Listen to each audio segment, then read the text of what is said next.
Mimétiquement vôtre, voir le monde avec René Girard. Une émission proposée par Jean-Louis Salasque. Bonjour Jean-Louis. Bonjour aux éditeurs. Bonjour Catherine. Qui est Damien Leguet ? Damien Leguet est philosophe. Il est président du Comité national d'éthique du funéraire, membre du comité scientifique de la Société française d'accompagnement et de soins palliatifs. Il enseigne à l'espace éthique des hôpitaux de Paris. Il est l'auteur de plusieurs livres, Le mot de la fin, contre le mal mourir en France, aux éditions du Cerf, et Les morts de notre vie, chez Albin Michel, en 2010. Pourquoi notre émission s'intéresse-t-elle à lui ? Dans un article sorti sur le Figaro Vox en 2015, Damien Leguet explique pourquoi René Girard compte et comptera de plus en plus. Et plus de 10 ans après, nous pouvons constater la justesse des pronostics de Damien Leguet. Tu vas nous lire cet article ? À quelques digressions près. Voici ce qu'écrit Damien Leguet. Depuis le début des années 1960, la place intellectuelle de René Girard fut singulière et sa pensée originale. C'est pourquoi son œuvre, pour avoir été rejetée pendant longtemps, restera comme l'une des plus importantes de l'époque. Il était mondialement reconnu, mais ne le fut jamais vraiment en France, même s'il devint tardivement membre de l'Académie française. Il était trop archaïque pour les modernes, trop littéraire pour les philosophes, pas assez à la mode pour l'intelligentsia dominante, et trop chrétien pour beaucoup, y compris chez certaines instances catholiques. S'il fut reconnu, il l'a été contre l'époque, contre les pensées dominantes, contre les institutions en place, contre les médias. En France, il fut un marginal, un intellectuel qualifié d'original, pour mieux le laisser en dehors de l'université, quand le structuralisme et le marxisme y régnaient en maître. Et pourtant, René Girard compte et comptera de plus en plus.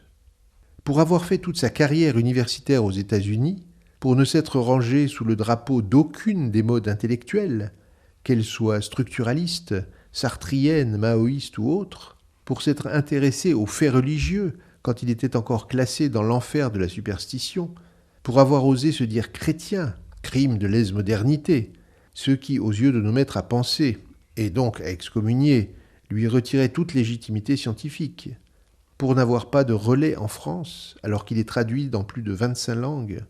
Pour toutes ces raisons et bien d'autres, René Girard fut à part dans le paysage intellectuel hexagonal.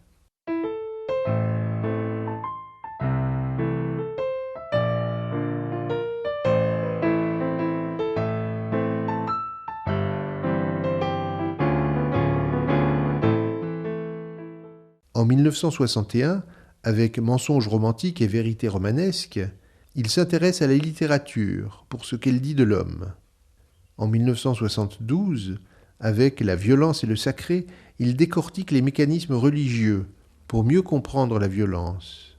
En 1978, avec Des choses cachées depuis la fondation du monde, il considère le christianisme comme une sorte de sur-religion qui vient abolir les autres, les rendant inefficaces et pour ainsi dire obsolètes.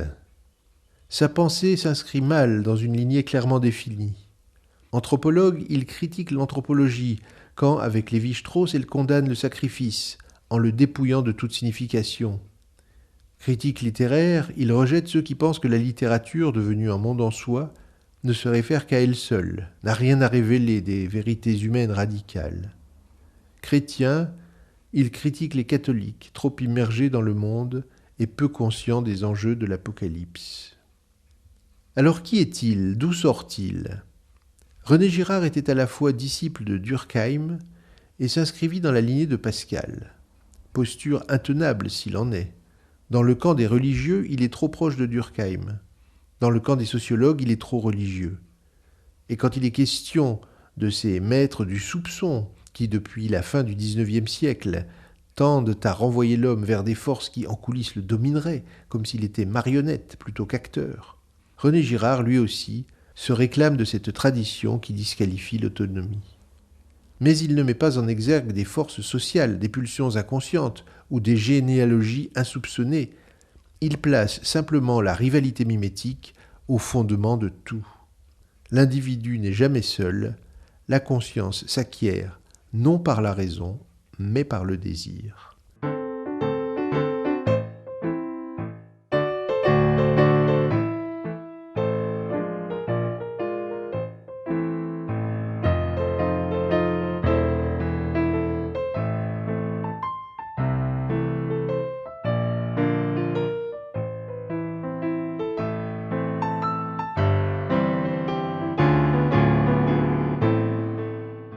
Alors il est un Durkheim pascalien, ce qui équivaut à un oxymore.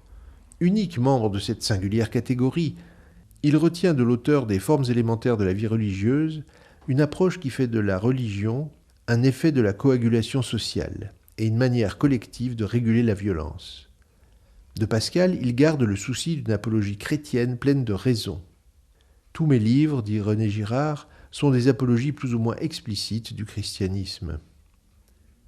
Le Christ, première victime innocente, qui dit son innocence à la face du monde et dénude par là même tous les mécanismes du religieux archaïque. Alors aujourd'hui, nous ne pouvons qu'être chrétiens, même si le christianisme n'a pas été pleinement reçu. René Girard en appelle à une éthique nouvelle qui ne peut naître, selon lui, qu'au sein du mimétisme libéré, et libéré par le christianisme. Il privilégie l'analyse et délaisse les a priori idéologiques. Ni rationalisme, ni fidéisme. Il faut dire qu'aujourd'hui la situation est inédite. La violence est déchaînée, plus rien ne la tient. Le religieux ne fait plus son office. Tenir les deux termes de l'équation, à la fois l'analyse du religieux, selon les méthodes de Durkheim, et l'horizon chrétien dans la lignée de Pascal. C'est ce que fit René Girard, laissant dans son sillage beaucoup de mécontentement, d'incompréhension, d'incertitude et de points d'interrogation. Alors comment sortir de la nature violente de l'homme ? René Girard insiste sur une histoire par nature tragique et une violence en dehors de toute maîtrise. Contrairement aux modernes qui pensent pouvoir contrôler les réactions en chaîne de la violence, comme on contrôle une fusion nucléaire, il met l'accent sur un processus qui finit par ne plus être tenu, qui échappe à tout le monde. Telle fut la leçon du siècle passé. Cette montée aux extrêmes, selon la formule de Clausewitz, le stratège prussien mort en 1831, ne conduit plus à la réconciliation des hommes entre eux. Cette formule d'une montée de la violence lui paraît pertinente. René Girard met plutôt l'accent sur un processus d'imitation qui oppose les hommes entre eux. Tout débute par la rivalité. Cette rivalité appelle en retour la vengeance, le meurtre, et le meurtre, la vengeance. L'humanité entre ainsi dans un cercle sans fin. Notons que pour lui, la violence vient toujours répondre à une offense, que cette offense soit réelle, imaginaire ou symbolique. La violence est une réponse, elle n'est pas première. La rivalité, elle, est première. Le désir de ce que l'autre possède est à l'origine de tout.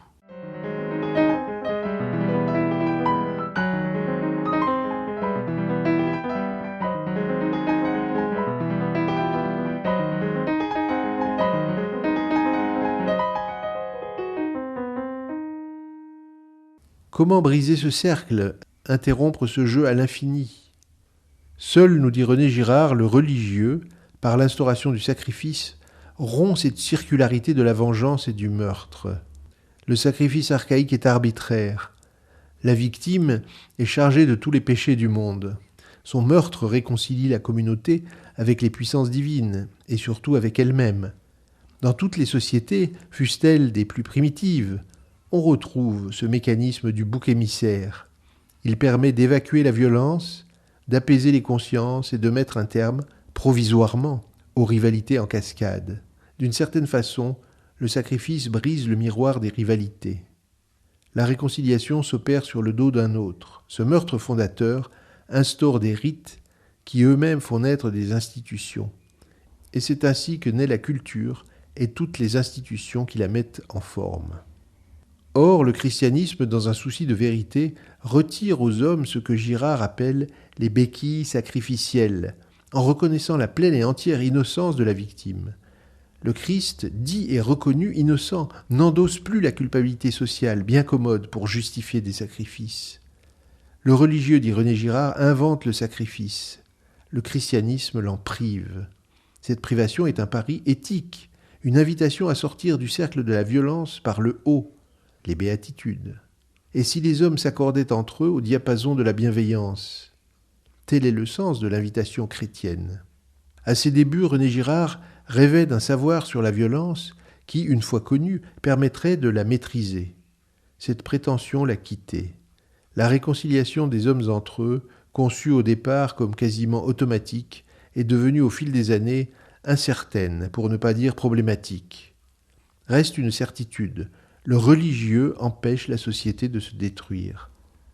Certitude d'autant plus vitale que nous assistons à une montée planétaire de la violence religieuse, avec le risque d'une déflagration totale. Sur ce versant-là de nos inquiétudes qui se profilent à l'horizon, René Girard peut nous aider à avancer. Il reste un appui sérieux pour nous éviter de mourir. Mourir par cet actuel jeu de miroir à l'infini des rivalités mimétiques, autre nom de la démocratie égalitariste. Mourir par ce retour au fondamentalisme religieux, loin de l'intelligence des textes et de la compréhension du vrai mécanisme de la violence. Jean-Louis, quel était le titre de cet article de Damien Leguet ? Le titre était « Pourquoi relire Girard ?» Nous avons bien compris. Merci aux auditeurs. Au revoir Jean-Louis. Au revoir Catherine.